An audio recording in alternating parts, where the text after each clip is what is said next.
Umpisahan na po natin agad sa isang pakilig na kwento.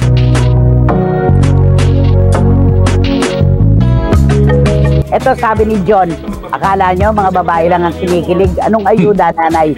Kaming mga kalalakihan. Kahit sa gym, pinagkukwento ang dami yan.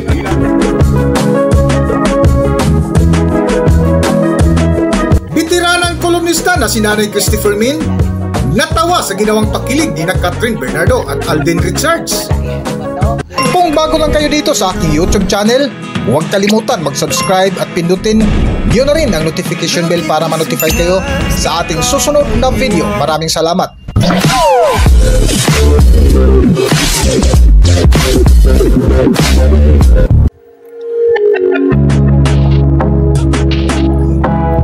Sa nalalapit na palabas ng movie ni Catherine Bernardo at Alden Richards na Hello, Love Again, ay mas lalong umiinit ito na pinag-uusapan ng mga Katden supporters. Sa panghapong programa nga ni Nanay Christopher Min ay inumpisahan agad nila ang mga pakilig na kwento sa dalawang bida na sina Catherine Bernardo at Alden Richards na inaabangan sa buong mundo kung saan may mga Pilipino.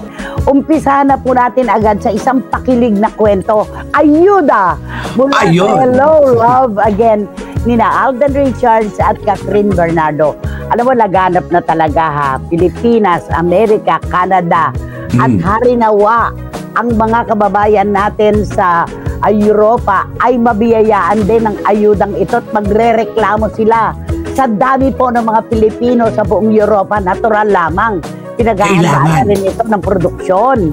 Ay, opo. Para lahat mapagbigyan kasi hinihiling ito ng ating mga kababayan saan mang dako ng mundo ng basta may Pilipino. Hinihingi na dapat sabay-sabay tayo makasaksi na magandang pelikulang ito ng Katden. Totoo yan. Alam mo ba, Romel, kagabi, pinanood ko ulit sa Netflix ang Hello, Love Again. Gusto kong sariwain yung mga huling pangyayari, di ba? Babalikan kita, maghihintay ako. O kaya meron pang itutuloy nating dalawa ang mga pangarap na ito, gagawin nating totoo. Yung mga ganon. Tapos yung sing-sing, di ba? Although doon sa kanilang MediaCon, sinabi ni Direk Cathy na kahit hindi pa natin ibase yung barometro ng Hello, Love, Goodbye, makatatayong mag-isa itong version ng Hello, Love Again. Pero ang sarap pa rin. Talaga andun pa rin yung kilig pag pinanood mo yung una. Di ba? Oo. At doon mo mapapansin, nanay, na napakaganda ng pelikulang Hello, Love Again. Kasi sabi nga, tatayo ang pelikula kahit hindi mo napanood ang unang ang unang pelikula, di ba? Yun ang maganda doon eh. Kasi usually, di ba, sequel, pag hindi mo napanood yung umpisa, hindi ka na correct. Maliligaw ka na. Ay nako, basta handang-handa na po ang ating bayan. Ang mga taga-Canada na nagte-text na sa akin, ang tropa ni Rhea Reyes ng Winnipeg, Manitoba, Canada, lahat sila at ang mga kamag-anak ko sa Ontario, ganun din. At syempre sa Amerika, sila lulumalig. Sila Juris Dr. Channel. Eto, merong text si Juris. Bakit ngayon lang pumasok to, Juris? Dati ilang minuto bago ang pagsisimula ng CFM, meron na. Wala pa po akong nakikita na screening date for Europe. Maaring under negotiations pa, pero sana ay available na rin ito noon. Ay soon, na ito soon. Sa US at Canada naman, nakipag-collab ang ABS-CBN Films at GMA Pictures kay Abramorama, isang US-based film distribution company. Wow. Kaya magiging piyesta opisyal ang November 15 doon para sa mga Filipino communities po dito. November 13 po kasi dito ang unang araw ng pagpapalabas ng HLA. Sa kanila, November 15. Di ba? Nako, thank you, Juris, ha. Maraming salamat. Grabe talaga ito. Ginubulabog ang buong mundo. Ay, sure na blockbuster na ang Hello, Love Again.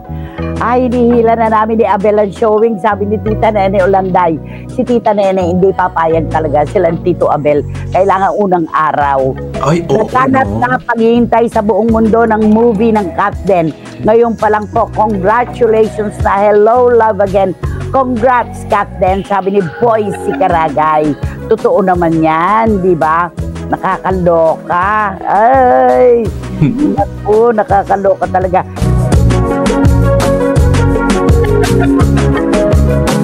Sa patuloy nga ng chika ni Nanay Christopher Min ay nauwi sa tawanan ng kanilang kwentuhan kung saan Isa sa kanilang mga sulit supporters ang nagkwento na kahit mga bruskong lalaki na mahilig mag-gym ay inaabangan na rin ang movie ni Catherine Bernardo at Alden Richards.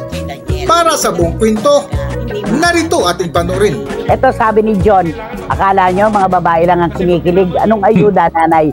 Kaming mga kalalakihan.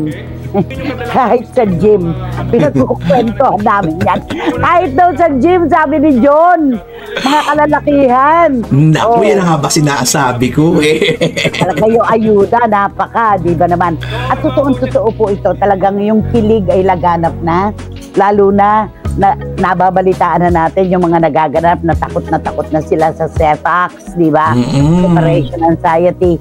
Ay nako, talagang ito. Ano kaya itsura sa sinihan, ano? Sa unang araw? Paano kaya? Ano? Baka magsigawan ng mga tao dito. Ito yung maingay na sinihan na katulad dati nagpapalakpakan, sigawan, gano'n. Sigawan. Tumitili, magdidikit pa lang yung mga labi nagtitilian na. Ito yun, ako, grabe. Basta congratulations na po sa cast din dito sa kanilang Hello, Love Again. Diba? Eto, teka. Sabi ni Shoni Sebastian, ang dami na po nag-aabang sa Hello, Love Again at inaabangan na din po ng miss ko. Talagang maganda ang pelikulang ito, anak. Tama-tama lang. Itong inyong pag-aabang na ito, grabe ito. Si Batang Maynila to, it's kaya nag-aabang ng ng Hello, Love Again. Ano ba?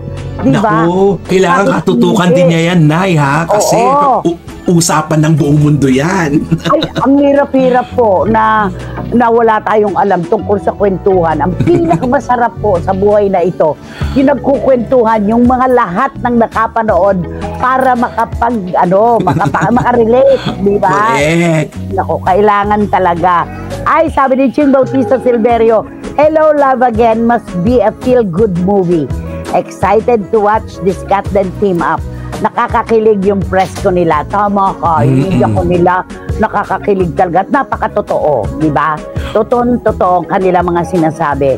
Iba na ang takbo ng pangangatwiran at mga pahayag ni Catherine Bernardo, no? Correct. At yung friendship nila, Nay, may percent, 85 and 100%. Yes, Diyos ko, ano ba yan? At sabi ni Wating-Wating ng London, ayan, please naman po, wag niyong kalimutan ang Europe. Paayuda naman kayo, lalo na dito sa UK. Sabi ni Wating-Wating, alam mo nung nalaman ko nga na wala pang nakapost para sa UK, inalala ko kagad si Wating-Wating saka si Miss Nag. Oo, sa totoo lang, silang inalala ko, di ba? Ito, sabi naman ni Marichu, ito ang pelikulang sisira sa lahat ng box office records. Di ba na? Nakaka-tense, sabi niya. Sobra. Ito daw, talaga naman, nakaka-tense naman talaga. Pero hindi na dapat, anak. Huwag ka nang ma-tense dahil sigurado na yan. Okay. Uy, nawawala daw tayo sa 1PH. Ano? Ay. Yes po, para masaya ang chikahan, pati ang chika mo, nakapanood din para hindi naman tayo mukhang ngenge. Kung kachika mo, hindi naman nakapanood, sabi ni Boy Sikaragay. Okay. Nako, si Marichu, kung magpadala ng text, parang 10 beses to. Ano ka ba, anak? Tama na ang isa. Okay. Nako, kinopo mo na yung buong telepono ko. 7. Bakit kaya siguro? Baka mahina ang kanilang signal. Tapos, para makatiyak siya, pinaulit-ulit niya. Nag-multiple cent tuloy. Oo. After Hello, Love Again, ay Hello, Love Forever na ang susunod. Sabi ni Ediletada. Diba tama naman, Hello, Love Forever. Totoo naman yan. Nako, nakakaloka ito talaga. O yan. Nako, si Tita Lily Chua. Ay! Ano bang pangkabataan lang ayudang ito ng Hello, Love Again? Nakaredy na rin sila ng kanyang mga amiga. O, ano masasabi mo dyan? Walang tinitingnang edad, walang posisyon, ang kabuhayan, wala talaga, lahat manunood. Nako, nakakaloka. Hanggang dito na lang muna ang ating video at kung nagustuhan nyo, huwag kalimutan mag-subscribe at pindutin nyo na rin ang notification bell para ma-notify kayo sa ating susunod na video. Maraming salamat.